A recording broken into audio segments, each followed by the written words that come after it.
नमस्कार साथियों साथियों उत्तर प्रदेश पुलिस भर्ती प्रीलिमिनरी बोर्ड ने अभी मतलब जो उत्तर प्रदेश पुलिस कांस्टेबल के जो एग्जाम है ना, उस पर जो जैसे कि नकल की इस समय बहुत ज़्यादा इसमें नकल बहुत ज़्यादा हो जा रहे हैं, परीक्षाएं लीक हो जा रही हैं। उसके लिए उन्होंने बहुत बड़ा कदम उठाया है ना, उत्तर प्रदेश पुलिस भर्ती प्रीलिमिनरी बोर्ड ने। तो उसके बारे में हम चर्चा करेंगे कि है क्या है। देखिए देखिए जो मतलब नकल विहीन परीक्षा कराने की बात कही गई है।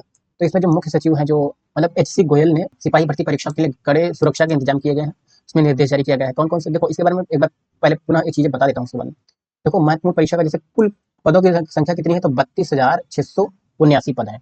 परीक्षा की तिथि 8 से लेकर के 10 जून तक घोषित की गई है।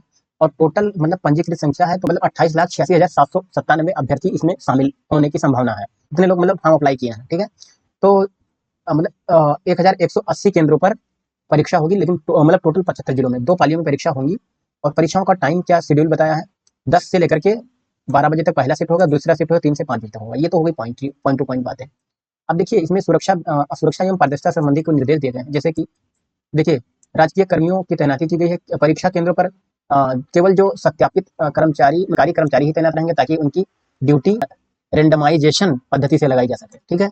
केवाईसी से मतलब जो स्टाफ में रहेंगे उनकी प्रॉपर केवाईसी होगी, 100% केवाईसी का उसमें देखा जाएगा कि कोई गलत मतलब कैंडिडेट तो उसमें नहीं घुसने वाला है। और बाहरी प्रवेश पर रोक लगाया गया है। परीक्षा केंद्र के परिसर में किसी भी अनाधिकृत या बाहरी व्यक्ति को प्रवेश की अनुमति नहीं दी जाएगी, एकदम से उनको प्रतिबंधित किया गया है। इलेक्ट्रॉनिक गैजेट्स जैसे मोबाइल, हेडफोन, ईयरफोन या कोई ऐसी उपकरण जो कि क्लॉक या घड़ी, इन सब चीज़ों को दूर रखा जाएगा, क्लासरूम से बाहर किया जाएगा। पहचान पत्र के लिए व्यावसायिक जो सहित अधिकारियों बोर्ड पर मतलब जो वैध पहचान पत्र है उसके साथ रखना अनिवार्य होगा, मतलब आइडेंटिफिकेशन आपको दिखाना पड़ेगा। ये सब पॉइंट टू पॉइंट बातें थी। देखिए अब मैं बात कर मतलब अभी नीट का एग्जाम लीक हुआ, मैंने पूरा डिटेल बनाया था, उसकी वीडियो आप देख लेना। ऐसे ही उत्तर प्रदेश पुलिस एसआई का पेपर लीक हुआ था। उससे पहले पता नहीं कितने पेपर लीक हुए या कुछ नहीं हुआ, हमारे जानकारी में इतना 2021 वाला एग्जाम लीक हुआ। उसमें ऑनलाइन पेपर हुआ था, तो उसकी स्क्रीन शेयर कर ली गई थी। वहां से बैठे जो भी कैंडिडेट जो थे उनका पेपर सॉल्व हो जाता था। जब ऑफलाइन परीक्षा हुई तो मतलब ये 60,244 का कांस्टेबल में इसके पहले जो आई थी उसमें भी पेपर लीक हुआ। उस बड़े जिला पर सेंटर बनाएगा, जिला मतलब मुख्यालय जो होम डिस्ट्रिक्ट में सेंटर बनाएगा, तो वहां भी मतलब नकल हुआ। उसके बाद में हुआ था कि दोबारा परीक्षा कराई गई। तो मतलब बहुत आंदोलन हुआ, ऐसे नहीं दोबारा परीक्षा हो जाती है, बहुत कठिन परिश्रम होता है। पहली बात तो ये भर्ती बोर्ड मानने की तैयारी नहीं होता है।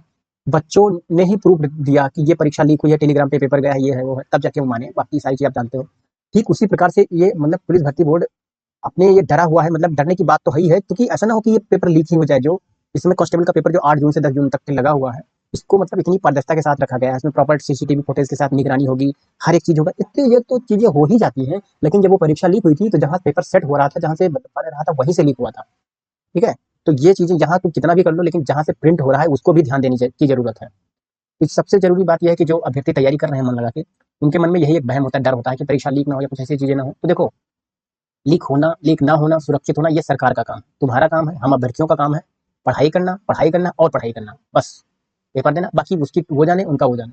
लेकिन जब तक आप आगे आवाज नहीं उठाओगे, तो ऐसी गतिविधियां होती रहेंगी। इसलिए बोलना भी जरूरी है। इसलिए क्योंकि आपका हक है भाई। अगर कोई भी व्यक्ति, मान लिया आप जीवन भर सोचोगे कि अगर कोई गलत वहां सेलेक्ट हो गया, तो वो जाके वहां क्राइम ही करेगा। अगर कोई व्यक्ति मतलब कई सालों से तैयारी कर रहा है, उसका मतलब पढ़ने भी ठीक ठाक है, और उससे ना कोई पढ़ने में अच्छा ना कुछ है, वो पैसे देकर के उसमें सेलेक्ट हो जाता है, तो दुख नहीं होगा। यही चीजें, इसी को रोकने के लिए प्रॉपर कदम उठाया जा रहा है। कितना सफल होता है, हम तो कह रहे हैं कि एकदम 0% नकल बंद हो, नकल विहीन परीक्षा कराई जाए, 100% श्योरिटी के साथ प्रॉपर अच्छे से कवर अप कराया जाए, पारदर्शिता के साथ परीक्षा हो, अच्छे से सारी चीजें हों। मैं यही सरकार से रिक्वेस्ट करूंगा। और सभी इवन मैं तो अभ्यर्थियों से यही कहना चाहूंगा कि देखिए ये सब चीजें केवल नकल नकल करके अगर पास हो गए ना, तो वो चीजें उतना वो अंदर से एक जुनून नहीं आता है। जब मेहनत करके कोई नौकरी लेता है तो अलग ही बात होती है। खैर में इतना मानने वाला कोई है नहीं है, बाकी जो भी होगा खैर अच्छा ही होगा। तो मिलते हैं अगले ही वीडियो में। धन्यवाद।